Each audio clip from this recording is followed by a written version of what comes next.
जिस मूवी को आज मैं एक्सप्लेन करने जा रही हूँ वो एनाबेल कम्स होम है। मूवी एग्जैक्ट वहीं से स्टार्ट होती है जहाँ एनाबेल मूवी एंड हुई थी। एक बच्चे की मदर एक डॉल परचेज करके अपनी बेटी को गिफ्ट करती है क्योंकि उसकी बेटी को डॉल्स बहुत ज्यादा पसंद थी, लेकिन बहुत जल्द वो इस डॉल को एड और लॉरेन के हवाले कर देते हैं क्योंकि इस डॉल यानी एनाबेल डॉल में बहुत ज्यादा एविल पावर्स थी और वो इन पावर्स का यूज करके उस बच्चे को पोजेस करने की कोशिश कर रही थी। एड और लॉरेन एनाबेल डॉल को लेकर अपने घर के लिए चल पड़ते हैं, लेकिन रास्ते में एक एक्सीडेंट होने की वजह से उन्हें एक दूसरे रास्ते से अपने घर के लिए जाना पड़ता है। रास्ते में वो लोग एक कब्रिस्तान के बाहर रुकते हैं क्योंकि उनकी कार खराब हो गई थी और एड कार को ठीक कर रहे थे। इसी दौरान लॉरेन को कार की पिछली सीट पर एक लड़की की सॉल नजर आती है और ये वही लड़की थी जिसकी कुछ देर पहले कार एक्सीडेंट में मौत हो गई थी। उस लड़की की सॉल लॉरेन को कहती है आई लाइक योर डॉल। इसके अलावा लॉरेन को वहाँ पर बहुत ज्यादा स्पिरिट्स नजर आती हैं और वो सारी स्पिरिट्स उस कब्रिस्तान से ही आई थी। उनमें से एक स्पिरिट एड को सड़क के बिल्कुल बीच में धक्का देती है ताकि सामने से आने वाले ट्रक के नीचे आकर एड की मौत हो जाए, लेकिन एड किसी तरह खुद को बचा लेते हैं और यहाँ पर एड और लॉरेन समझ जाते हैं कि ये सब कुछ एनाबेल डॉल कर रही है और इसीलिए वो लोग बगैर कोई देरी किए उस डॉल को लेकर अपने घर आ जाते हैं। एनाबेल डॉल को घर लाते ही वो लोग उसे अपने म्यूजियम में लेकर जाते हैं जहाँ पर उन्होंने अपनी केसेस से जुड़ी हुई बाकी चीजें भी रखी थी और वो सारी चीजें किसी तरह की डीमंस और एविल पावर्स की मालिक थी। एनाबेल डॉल को वो लोग एक चेयर पर रखते हैं और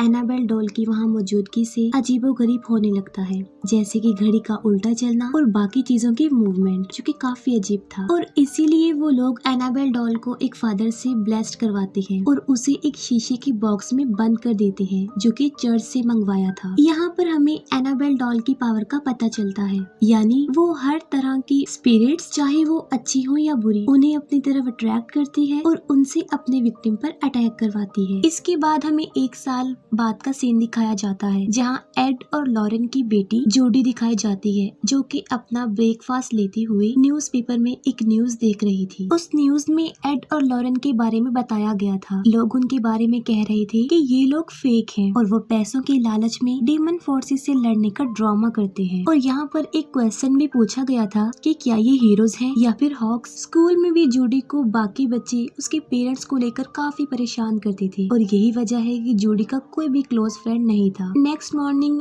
एड और लॉरेन को किसी केस के सिलसिले में आउट ऑफ सिटी जाना था और वो लोग मैरी नाम की एक लड़की को जूडी की केयर टेकर के तौर पर अपॉइंट करते हैं। मैरी जूडी को स्कूल में ड्रॉप करती है और जूडी को स्कूल में एक फादर की सॉल नजर आती है जो कि कॉन्टिन्यूसली उसे ही देख रहा था और वो सॉल जूडी को फॉलो भी कर रहा था। और यहाँ पर हमें ये पता चलता है कि जूडी को वो स्पिरिट इसलिए नजर आ रही थी क्योंकि उसके पास उसकी मदर की तरह पावर थी जो कि स्पिरिट्स को देख सकती थी, उन्हें महसूस कर सकती थी। इसके बाद हम मैरी को उसकी फ्रेंड डैनियला के साथ सुपरमार्केट में देखते हैं क्योंकि जूडी की बर्थडे थी और केक बनाने के लिए उसे इंग्रेडिएंट्स चाहिए थे। शॉपकीपर और मैरी एक दूसरे को लाइक करते थे। इन लोगों की कन्वर्सेशन के दौरान हमें ये पता चलता है कि डैनियला किसी वजह से एड और लॉरेन के घर जाने में काफी इंटरेस्टेड थी। मैरी जब जूडी को स्कूल में पिक करने जाती है तब वो लोग वहाँ पर उस फादर के स्टैचू को देखते हैं जो काफी देर से जूडी को नजर आ रहा था और जब जूडी टर्न करके देखती है तो वो फिर से फादर की स्पिरिट को देखती है। मैरी और जूडी केक बनाने में बिजी थे तब डैनियला बैक डोर से उनके घर आ जाती है। डैनियला के हाथ में एक छोटी सी बेल होती है और वो जूडी से पूछती है कि क्या ये कोई स्पिरिट बेल है, जिस पर जूडी उसे कहती है कि नहीं, ये एक नॉर्मल बेल है जो कि उसकी मदर ने कलेक्ट की है। असल में डैनियला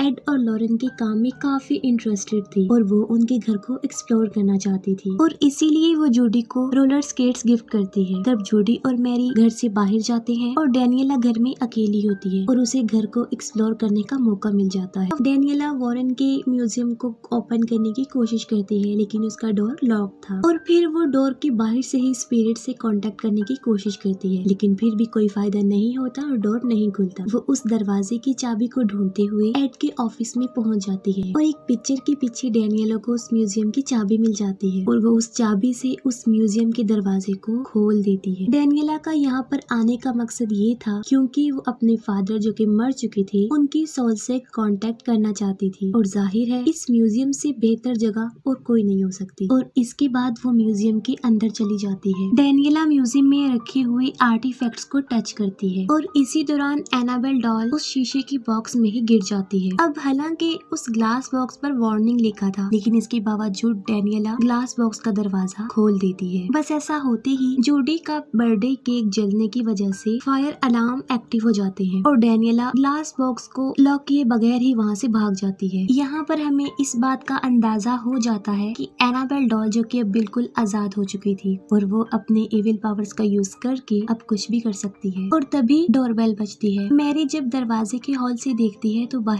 कोई भी नहीं होता, जिस पर वो काफी हैरान हो जाती है। लेकिन मैरी दरवाजा खोल देती है और वहाँ पर उसे एक बच्ची नजर आती है जो उसे कहती है कि उसने एनाबेल डॉल से खेलना है। और फिर तभी अचानक से वो बच्ची वहाँ से गायब हो जाती है, जो कि जाहिर है हैरान कर देने वाला मंजर तो था ही। डेनियला को अपने फादर की सॉल नजर आती है और वो उन्हें फॉलो करते हुए घर के अंदर चली जाती है। जूडी भी डेनियला को फॉलो करते हुए घर के अंदर चली जाती है, जहाँ जूडी को एक रूम में एनाबेल डॉल एक चेयर पर बैठी हुई नजर आती है और वहाँ पर अजीबोगरीब होने लगता है। और बेड के नीचे जूडी को एक नोट मिलता है जिस पर लिखा होता है मिस मी और साथ में क्वेश्चन मार्क। और वहीं पर जूडी को एक शैडो चलता हुआ नजर आता है और तभी अचानक से दी ब्राइड जूडी के सामने आ जाती है और एक चाकू लेकर जूडी पर अटैक करने लगती है। जूडी क्रॉस उसे दिखाकर खुद को प्रोटेक्ट करती है और साथ में काफी चिल्लाती है और उसके चिल्लाने की आवाज मैरी और डेनियला सुन लेती है। मैरी जूडी के पास आती है और उसे हौसला देती है। यहाँ पर जूडी मैरी को बताती है कि उसके पास ये एबिलिटी है कि वो स्पिरिट्स को देखती है, जिस पर मैरी उसे कहती है कि जरूरी नहीं है कि सारी स्पिरिट्स ही बुरी हो, कुछ अच्छी भी होती है। डेनियला को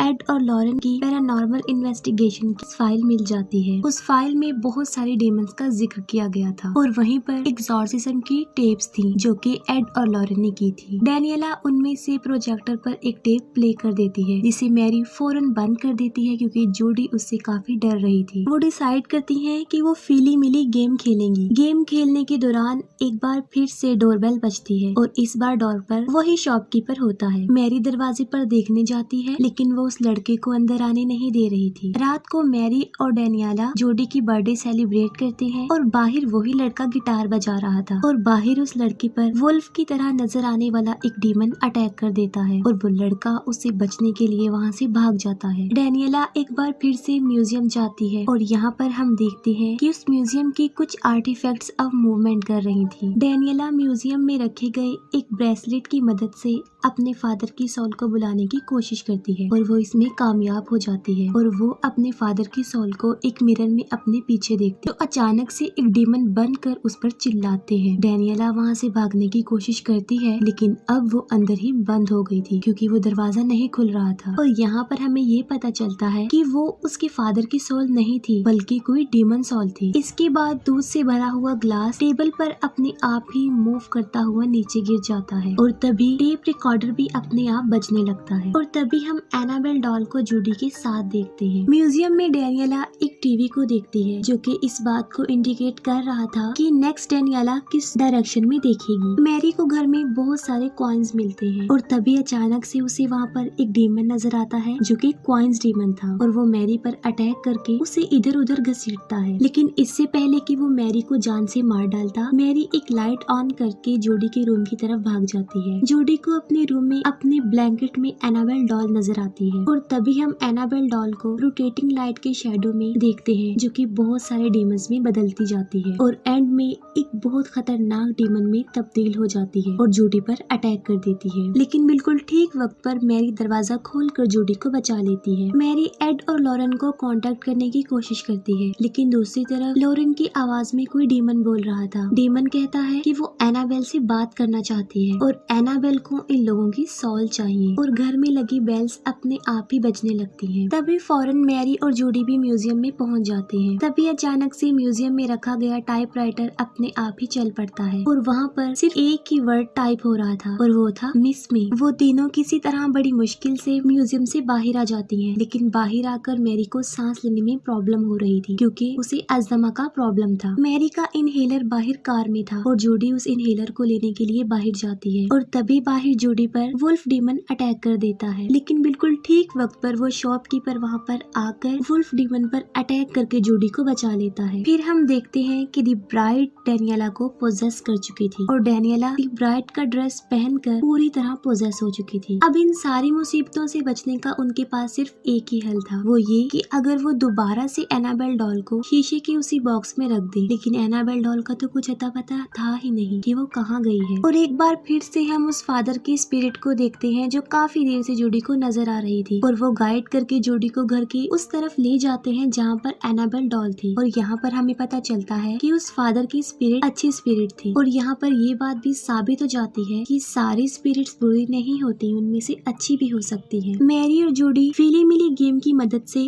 उस रूम की चाबी ढूंढती हैं जहाँ पर एनाबेल डॉल थी और फिर मैरी उस रूम में जाती है। उस रूम में बहुत ज्यादा डीमंस थे और बैड स्पिरिट्स थी जो कि मैरी को काफी डराने की कोशिश करती है। यहाँ पर बड़ी मुश्किल से मैरी एनाबेल डॉल को लेकर रूम से बाहर फेंकती है और जूडी एनाबेल डॉल को उठाकर वापस उस बॉक्स में रखने के लिए भागती है। लेकिन रास्ते में पोसेस डेनियला जूडी पर अटैक कर देती है। मैरी और जूडी डेनियला का मुकाबला करती है और जूडी अपने पेरेंट्स के थ्रू किए गए एग्जॉर्सिज्म की वीडियो प्रोजेक्टर पर प्ले कर देती है। इस वीडियो को देखकर डेनियला का भी एग्जॉर्सिज्म हो जाता है और अब वो दी ब्राइड के कब्जे से आजाद हो चुकी थी। अब ये तीनों लड़कियां म्यूजियम में जाकर एनाबेल डॉल को ग्लास बॉक्स में रखने की कोशिश करती हैं, जहाँ पर बहुत सारे डीमन उनकी कोशिश को नाकाम बनाने की काफी कोशिश करती है। तब जूडी एक क्रॉस की मदद से उन डीमंस को दूर भगा रही थी और डेनियला एनाबेल डॉल को ग्लास बॉक्स में रखने में कामयाब हो जाते हैं और ऐसा होते ही सब कुछ नॉर्मल हो जाता है। और तभी वहाँ पर वो शॉपकीपर भी आ जाता है। जूडी बचाती है कि बाहर डीमन से इस लड़की ने ही उसे बचाया था, जिस पर मैरी काफी खुश हो जाती है। ये चारों लोग रात को वहीं पर टाइम स्पेंड करते हैं और सुबह होते ही एड और लॉरेन भी वहाँ पर आ जाते हैं। जूडी उन सारे इंसिडेंट्स को अपने पेरेंट्स को बता देती है जो उनके साथ हुए और वो दोनों अपनी बेटी को रिलैक्स करते हैं। वो लोग जूडी का बर्थडे सेलिब्रेट करते हैं, सब कुछ हैप्पी और नॉर्मल हो जाता है और यहीं पर इस मूवी की हैप्पी एंडिंग हो जाती है। मूवी के लास्ट सीन में हमें पता चलता है कि डेनियला अपने फादर से कांटेक्ट करने की इसीलिए कोशिश कर रही थी क्योंकि वो अपने फादर की एक्सीडेंट में मौत की वजह खुद को समझती है। इस पर लॉरेन उसे बताती है कि उन लोगों ने उसके फादर के सोल से कांटेक्ट किया था, जिसमें उन्हें पता चला है कि डेनियला का उस एक्सीडेंट में कोई कसूर नहीं था, वो बेकसूर है और उसके फादर को उस पर प्राउड है। और यहीं पर ये मूवी एंड हो जाती है।